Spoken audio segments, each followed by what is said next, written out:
certain amount of duress. Welcome to Keller at Large Live with special guests Senate President Karen Spilka and Speaker of the House Ron Mariano. I'm George Donnelly, the President of the State House News Service and MASSterList. We've been hosting policy events for many years, almost all of them in this space, but this is our first with John Keller, who is truly the Dean of Political Journalists in Massachusetts. And we couldn't be more delighted and thankful to the Senate President and the Speaker for joining John on stage this morning. Most of you know the State House News Service and our morning newsletter, MASSterList. But what you may not know is we now offer not just our deep, granular government news coverage, but also legislative tools, including bill tracking and State House hearings transcripts, all on the same platform. That's through our new partnership with State Affairs. We're very thankful to our sponsors for making this morning's program possible: Rasky Partners, Global Partners, ML Strategies, and the Delaney Policy Group. And now back to John Keller. He has been a force on local TV news, radio, and print for over 30 years. He is a 12-time Emmy Award winner for political reporting and commentary, and his Keller at Large commentaries and interviews have been a critical source of political and policy insight, most recently on WBZ for over 20 years. His column in MASSterList appears every Monday. Please welcome John Keller.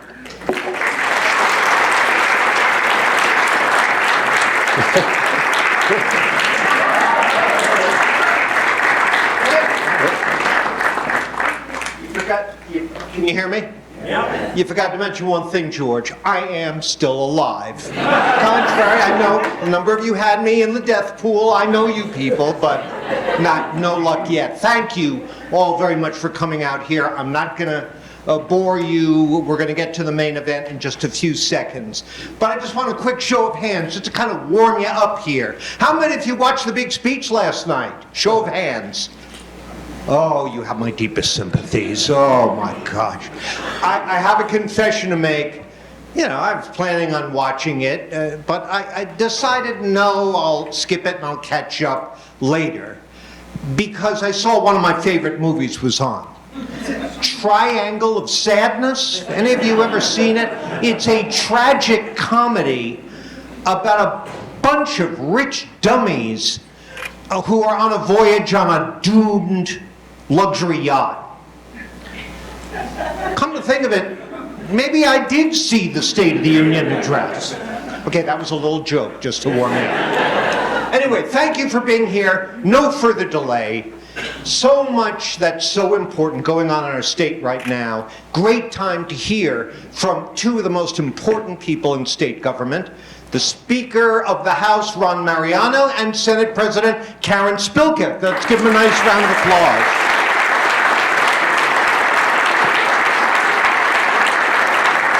Come on out.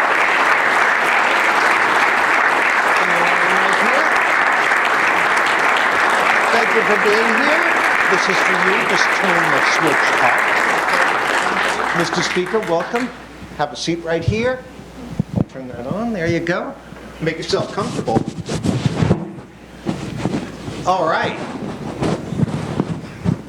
We made it. We all made it. It was kind of hairy out there.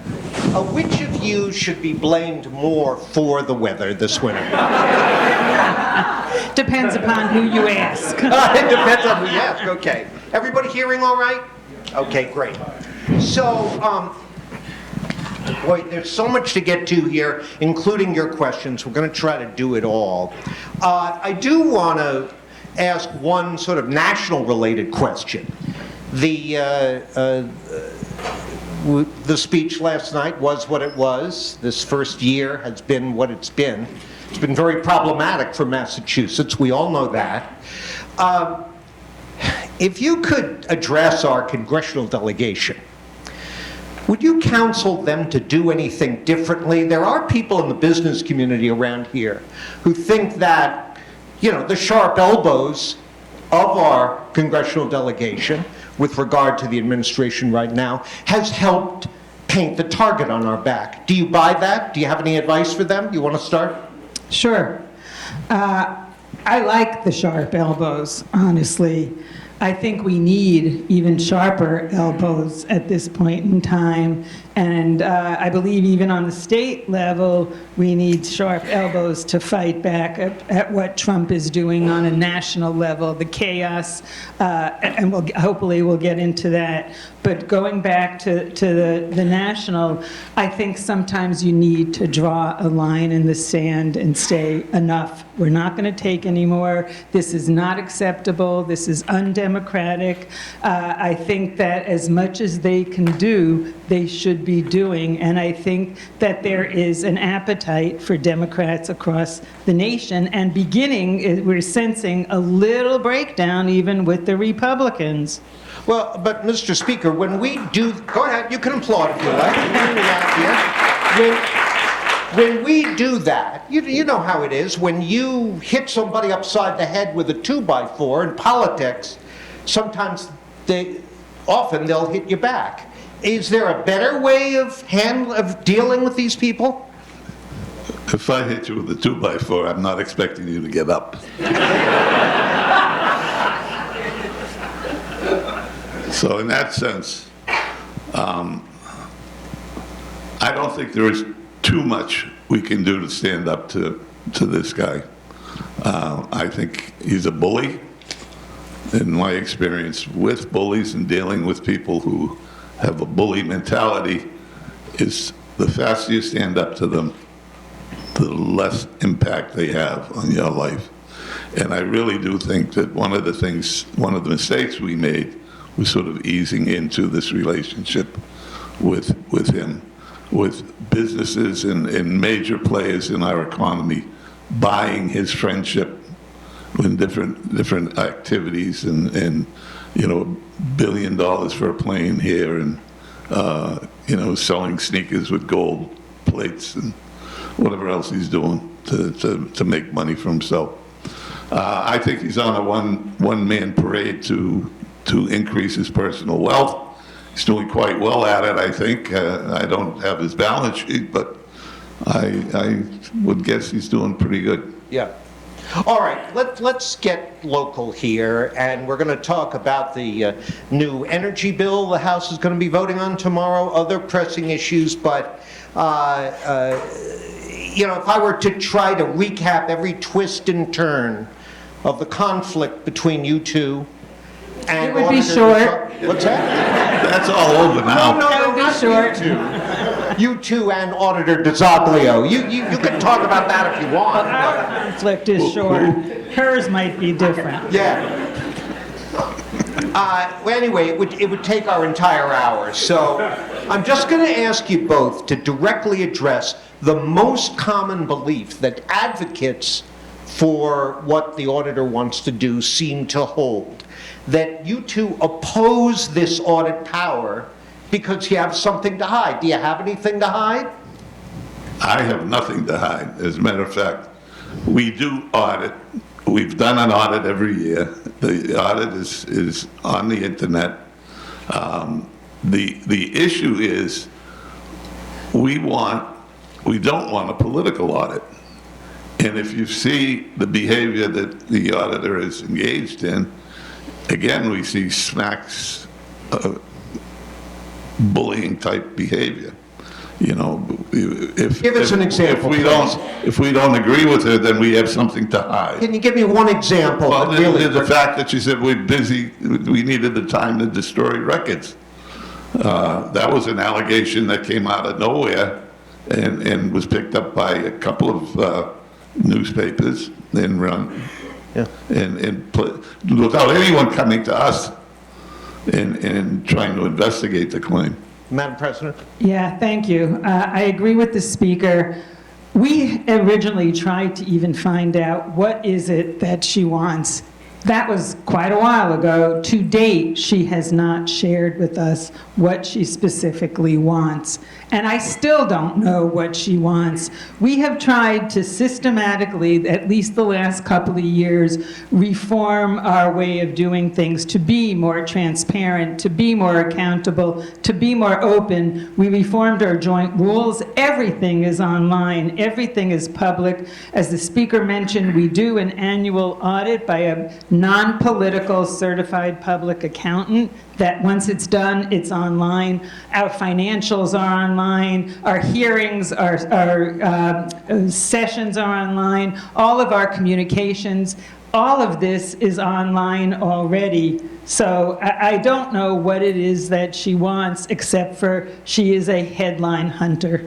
Okay, well, in an October 2025 letter to the Attorney General, the auditor said, quote, "We are auditing the general court's administrative functions, not its legislative functions. Our review of budgetary, financial, and contractual records does not constitute an exercise of the general court's legislative powers by my office," end quote. So, And at the same time, she says, we will start with administrative, or we want to audit everything that we couldn't do when we did the illegal audit before the ballot initiative was ever passed. She said, we want to do everything that we couldn't do at that one. So it is really not clear. Every document, many of the documents say different things. So we wanted, and I guess the AG has asked for the same thing, and that appears from her writings to be her concern as well. so you just don't trust her.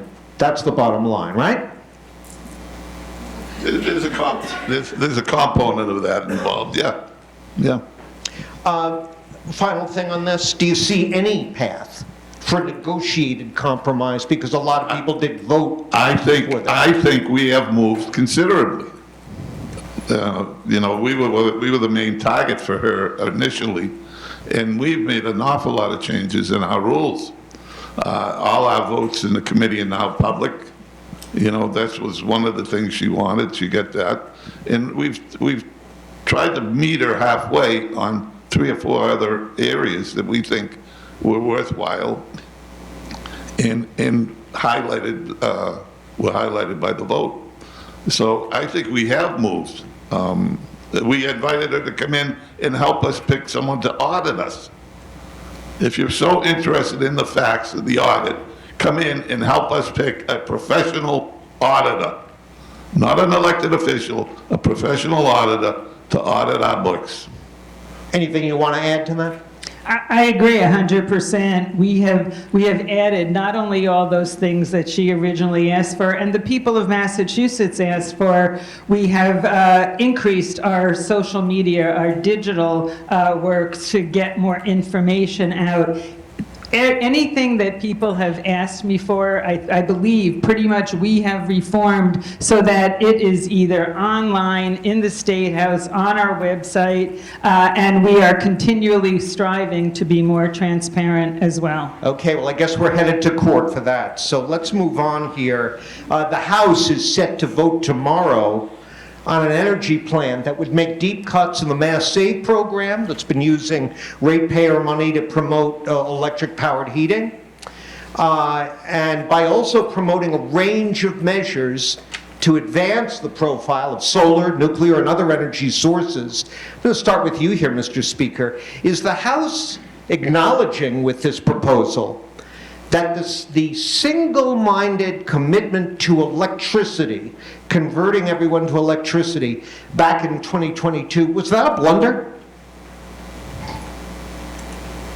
Well, it's hard to assess that right now when you have the President of the United States taking alternative sources off the table and trying to drive us to his coal and oil friends who are making money as we are forced to increase the expenditures of fossil fuels. It is something we had, and the Senate President and I have worked very hard on offshore wind. We had made great strides, only to have it pulled out from underneath us. And we've watch this guy decimate anything that's smacked of alternative fuels. If we are going to keep our commitments, we need to be involved with alternative fuels. It is simple. We're not going to get there doing it the way the president wants us to do it. But the House plan also tries to enhance development of nuclear power, of gas. Well, we're trying to assess what is left on the table that we can still work with. Yeah. That's what we have to do first. I still haven't given up on some wind potential that he's backed off a little bit. He wants to shut down a project that was supplying electricity to 200,000 families. So he has no idea how far along wind production has been. So. Madam President, was it a mistake to bet so heavily on electric? No, I believe that we need to continue to balance our climate goals and our goals to make energy more affordable. I will not back off for our climate. I was one of the original 2 lead sponsors of the Global Warming Solutions Act years ago, and I still believe in those goals. We need to keep them forefront, and we need to keep working for them. Our planet, our children, our children's children depend upon that. It's just too important. So I believe, though, I agree with the speaker that Trump he says he's trying to make America better when it seems like every aspect, and I know you'll ask about the economy, about immigration, and so many other things, every single aspect of our lives and our way of living, he is making worse. So we need to keep plugging through, keep our eye on the ball on balancing climate goals and these jobs. I believe that these goals enhance green jobs. In fact, I would love, as crazy as this sounds, I would love for Trump to come to Massachusetts and see how well we do this, and then maybe he could truly make America better again. I don't recommend holding your breath on that one, but I do want to move on. But the greenhouse gas reduction goals that were set for 2030, which is just 4 years away. Those were set 4 years ago. In light of everything that's happened, surely those are no longer viable, those goals. That would be based on the fact that there would be no change in our energy policy going forward. So one would think that would be true. But I haven't quite given up on public pressure and the American people, and the fact that they have weighed in and continue to weigh in on alternative fuels. Okay. So there is room for movement. Okay. All right. Let's move on. You mentioned immigration. There are people in the advocacy communities and elsewhere who say, gee, state government just isn't doing enough to protect immigrants and to maintain the economic vitality that they contribute to our state. Do you think you're doing everything you can? I understand the frustration. I feel it as well. This area, unfortunately, when we adhere to our Constitution says immigration is under the control of our federal government. Unfortunately, we are very limited as to what we can do and what we can't do. We are working with all of our immigration advocates and partners, meeting with immigrants, talking to other states, and it's interesting, just even this last week, I've gotten news alerts that several states have come out just recently with newer ideas, newer bills to curb what Trump is doing with immigration. I feel really strongly about this issue. I look at what ICE is doing, and I feel like it's taking us back to the 1930s with the Gestapo going around rounding up people, and it disgusts me, it enrages me, and I believe we need to try to do everything that we can. So we have put millions of dollars for immigrant legal defense. We have done a data privacy bill which will protect immigrants and others from getting, others, even the federal government, from getting their personal information, their locations, and things like that. And we will continue. We're coming up, I support what the governor did in her sub-budget, protecting safe places, not allowing ICE going into some of these hospitals and churches and schools. And the Senate is prepared to follow that. We will do a bill. Will Brownsberger filed a bill. Steering and Policy is working, really focusing on the Senate in immigration.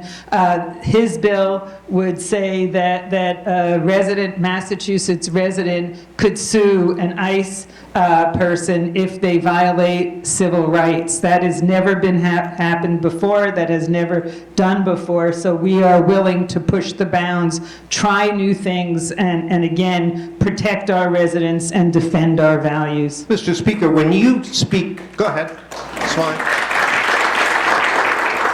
When you speak to your members, and of course, it's always been a job of the legislative leaders to, help protect their members politically as best they can.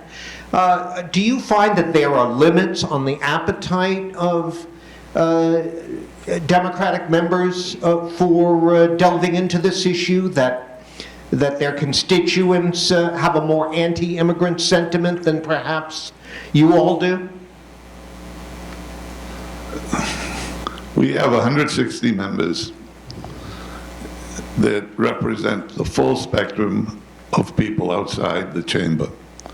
We have people who are opposed to doing anything, and we have people who think we don't do nearly enough, that the money we've spent in housing immigrants, in making sure that they're protected, their rights are protected,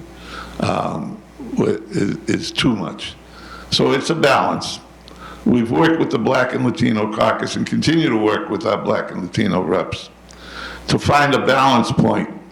And we have been holding forums and trying to get some discussion within the membership to find out what is possible.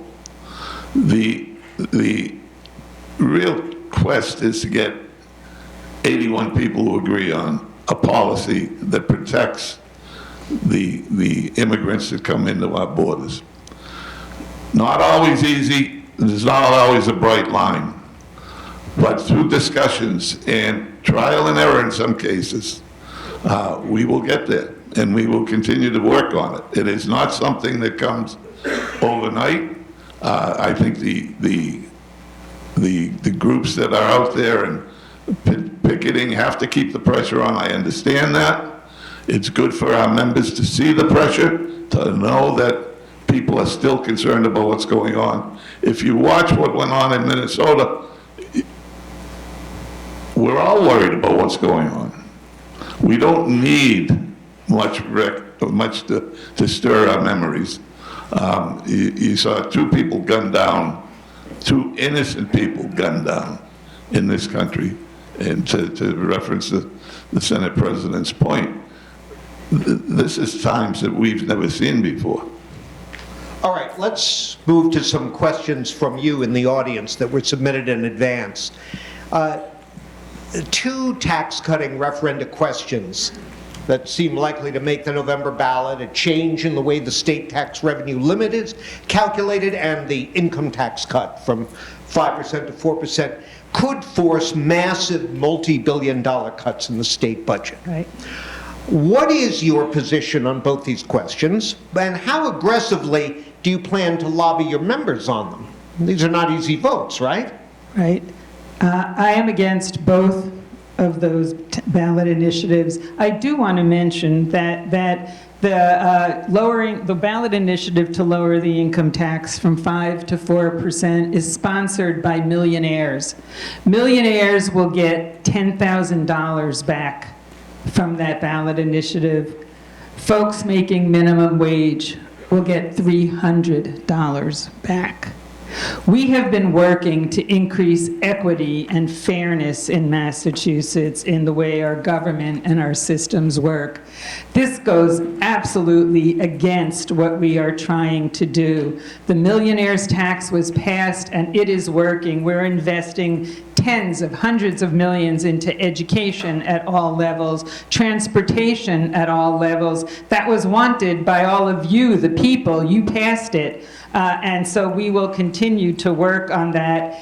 We would lose at least $5 billion on that one ballot initiative alone. The second ballot initiative would be maybe close to another $2 billion. We would have to cut every single aspect of our life here in Massachusetts.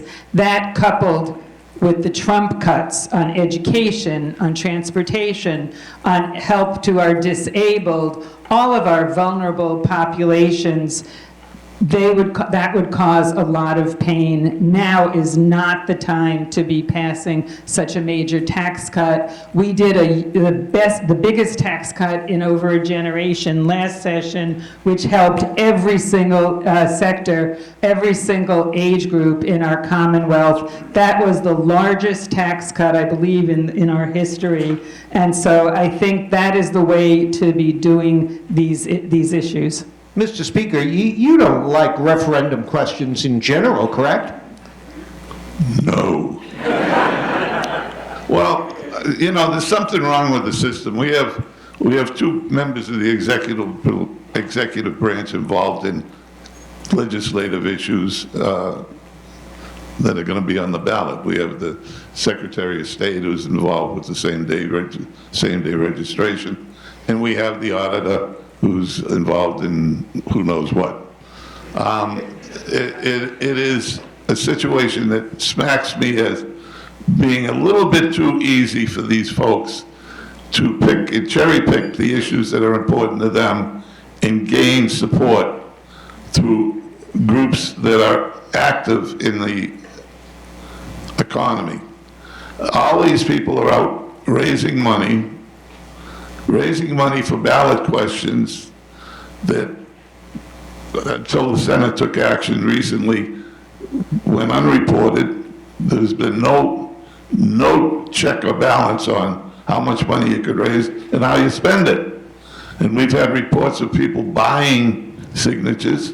We have reports of people signing things under false pretenses. So the whole system is fraught with peril. We're going to look like California with 24, 25 questions on every ballot. Well, correct me if I'm wrong, but the right to do ballot questions was created by law back in the 1920s.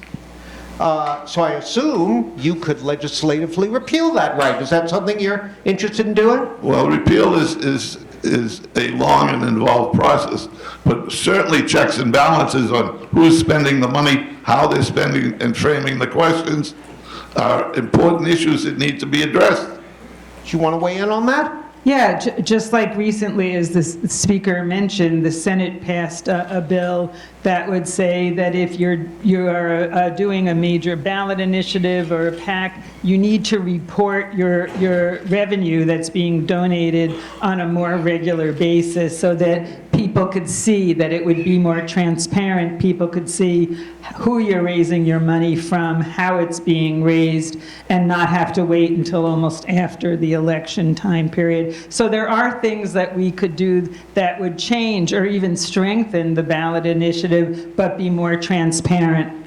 Well, there's a new poll out just today, consistent with previous ones I've seen, that shows strong majority support for the rent control question headed for the ballot. Where do you stand on that one? Let's start with you, Madam President. Well, I am all in favor of strengthening our housing policy, and in fact, this session I appointed Senator Julian Cyr as Senate Chair of Housing, and I gave him the mission, the task: be bold, come up with new policy, come up with new areas, go around the state, find out what are the barriers, where are there similar barriers in different regions, where are they different, what can we do? Not the funding like we did the $5 billion housing bond bill to create more housing, which is beginning to work now, but what can we do for policy being bold? And that is exactly what he is doing. So I am waiting to hear from him as to what issues that he feels in the Housing Committee, and we created a committee to hear all of the ballot initiatives like we did last session, and that is starting actually this week, so I am reserving until I hear from them. Rent control? Well, I think we've addressed that issue a number of times. The House voted against it, I think it was a couple of years back, and I just don't think that the rent control question that's on the ballot is going to improve the ability for housing investors to get into the marketplace. I think the barriers are very high.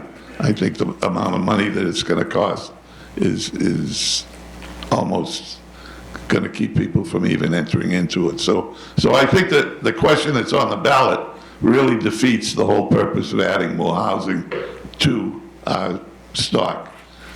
So we need to come up with, as the Senate President said, some new and inventive ways, because these old ways are not working. Another question on the ballot would apply the state's public records law to the legislature and to the governor's office, both of which are currently exempt. Can you give me any reason why a scrupulously fair reporter such as myself Of course, of course. Where are we going to get them? should not be able to just FOIA whatever I want about your public operations? Yeah, part of the problem with doing law by ballot initiatives is they're all sponsored by special interest groups. So the ballot initiative is written and it's tailored to help that special interest group, sometimes not looking at other aspects of what's going on. So for instance, and again, we are having hearings on this ballot initiative as well, and I'm curious and I'm interested to hear more about it. But something that comes to mind with that question directly, John, is people we talk about keeping your personal information confidential. We spend a lot of time in doing our data privacy with that because we believe your personal information is personal. So you should be able to determine who sees it and what happens to it. It's my understanding that the way this ballot initiative may be written is that confidential information about our constituents collected through our offices may not in every circumstance be able to be excluded. Now, I don't think people want that to happen. If you call up and needing help, because so much of our work, each office, representatives and senators, deals with constituent services. People call up and talk about incredibly personal information. It could be immigration, it could be domestic abuse, it could be special education issues with their children, special issues with their parents that we have in our files, and we need to, I believe we need to keep all of that confidential. That is all true of other state agencies that are subject to the law, and I'm not aware of horrendous The way that it is written, it is not clear that could be kept confidential. Okay. Can I highlight something on this, John? If you look at all the ballot questions that have made it into law, one of the things that you should notice is that the administration of these programs have been flawed, whether it's the cannabis issues or, to a certain degree, the gaming issues. And that's because of the way the ballot questions are developed. They're developed by one side, the advocates. They put the question on the ballot. They write the questions the way they want it to come out. People vote for them. They only get one side of the issue.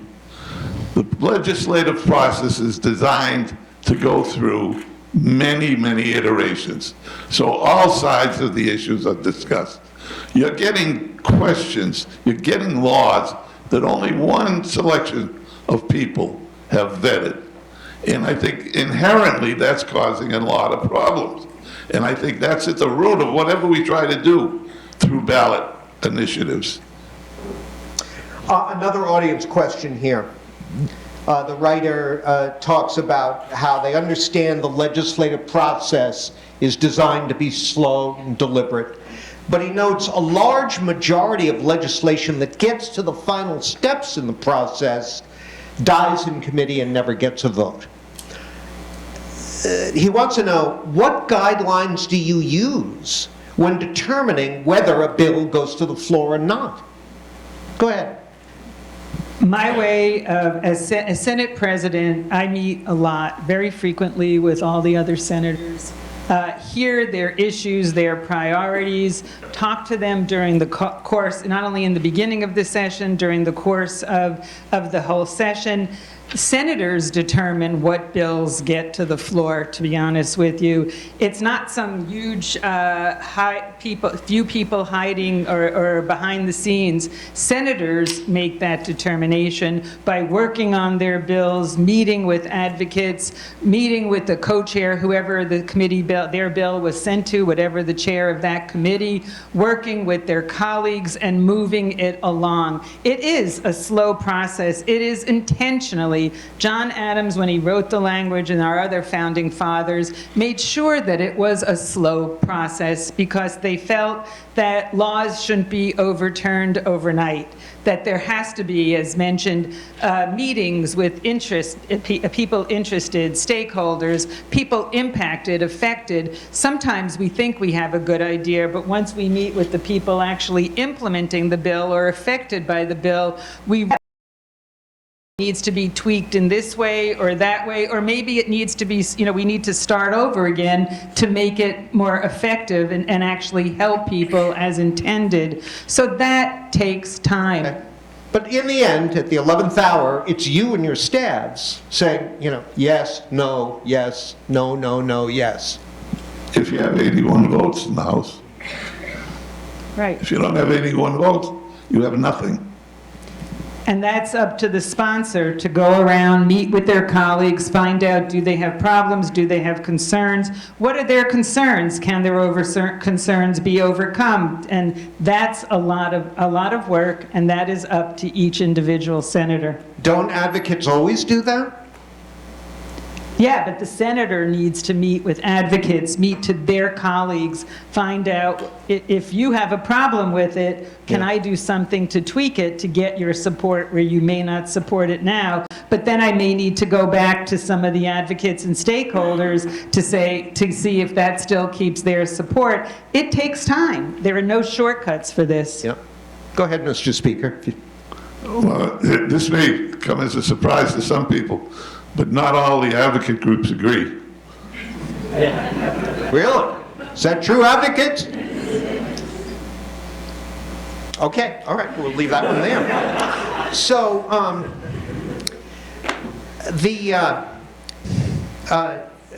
we talked a lot about electricity, the soaring cost, the demand.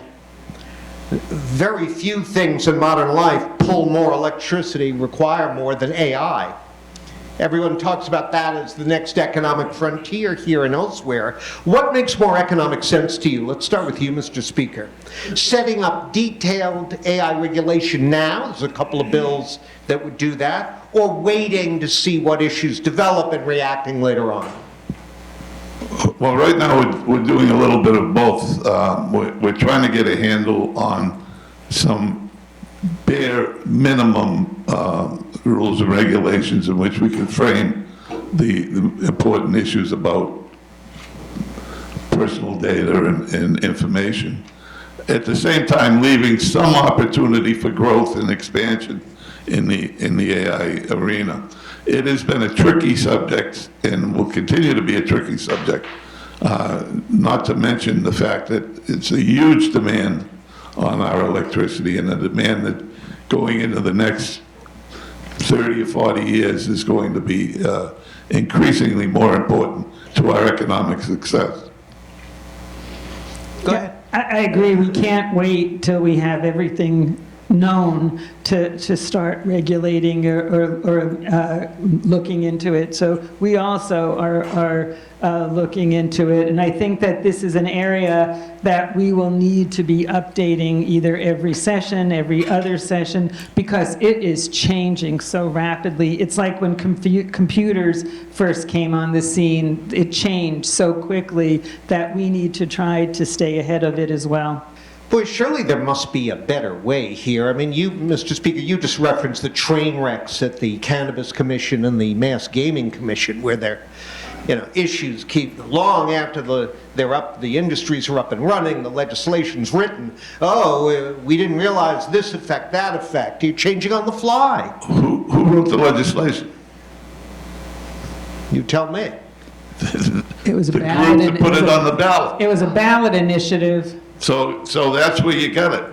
So you accept everything they tell you, we build it, we find out it's only one side of the issue that get heard. But the legislature has the capacity to amend, to build these processes to respond to a ballot question. And the gaming was not a ballot question, statewide, was it? Yes, it was. Okay, maybe it was. So again, AI is developing so rapidly. Every week there's something new what's happening with it. So we are trying to stay as ahead of the curve as we can and make some rational, reasonable policy. We want AI and all of our economic development to grow and thrive, but we also want to make sure it does so in the best way for Massachusetts. One more audience question that was submitted. Bills are before both of your branches that would allow an end-of-life option for terminally ill, mentally capable adults who've been given 6 months or less to live. What are the chances of passage of any of those bills this session? This is a perfect example of what you just asked a few minutes ago. There are several senators that believe in this bill very strongly. There are several senators that are very much against this bill. It raises emotional issues.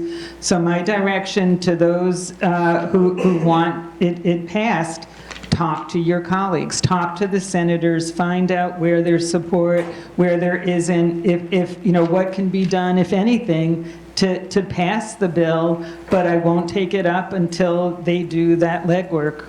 So it's up to them. How about in the House? Well, it's a very split issue in the House.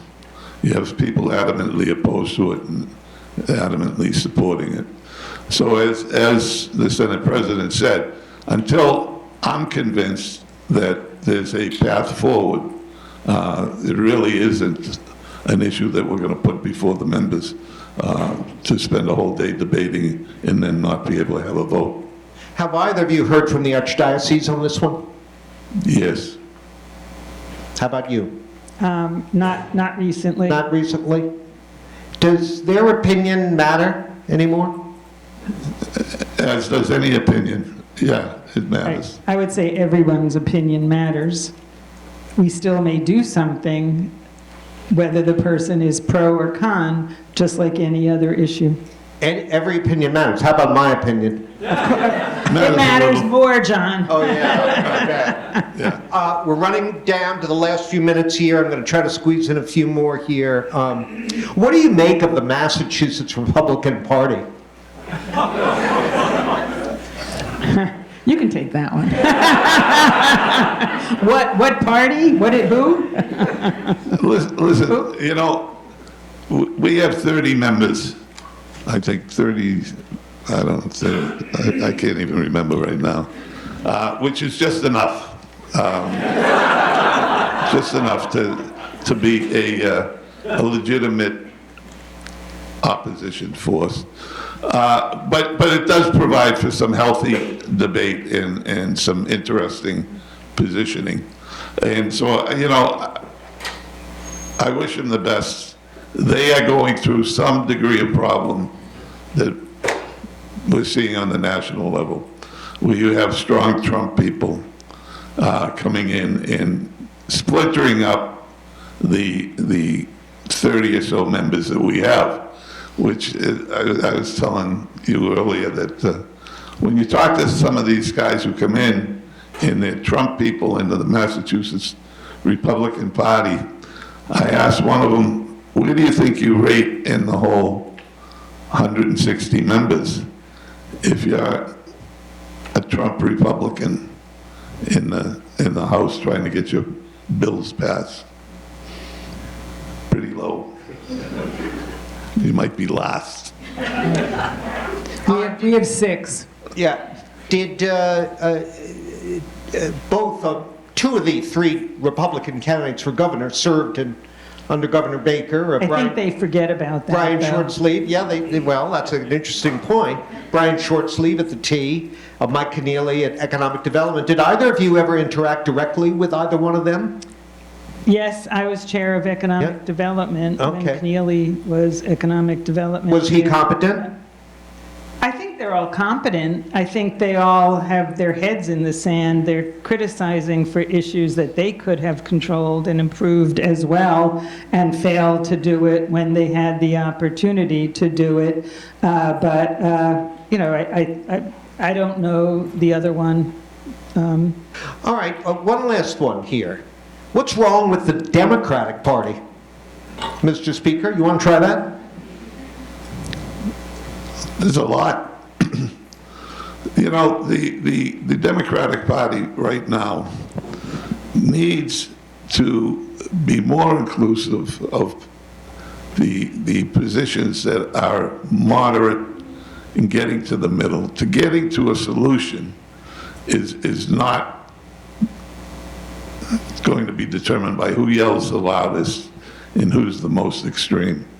I think that what we've lost is the ability to listen to each other and say, look, if I go with them, I get 80% of what I want. That's good enough for me right now. I want a solution. Instead, we're drawing lines in the sand, trying to force each other into other camps, and I think it's time. If we're going to put a formidable opposition to the Republicans that are going to be left in Washington, we need to unite and we need to move to the middle. So. Madam President? Go ahead. I agree. I think that listening, I've always thought that active listening is one of the most important skills in any job. And I think here, for our state and for our nation, in every level of our government, people need to be able to listen without judgment, and really hear what the other person is saying, and inviting that person in to help you get there. Whatever their there is, but working with them in attaining that goal. And that hasn't been happening as much as it should be, and I'm hoping that we can get back to that. Well, with the exception of my own lame jokes, I have found this format this morning to be conducive to listening. I think there's been a lot of information here. If you two like it, would you come back and do it again? Of course. I'll be here next week.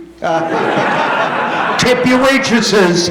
Thank you all very much for coming. Thank you, everybody. Thanks to the Speaker and Senate President.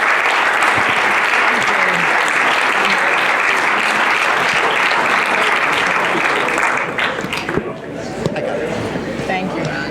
Good job.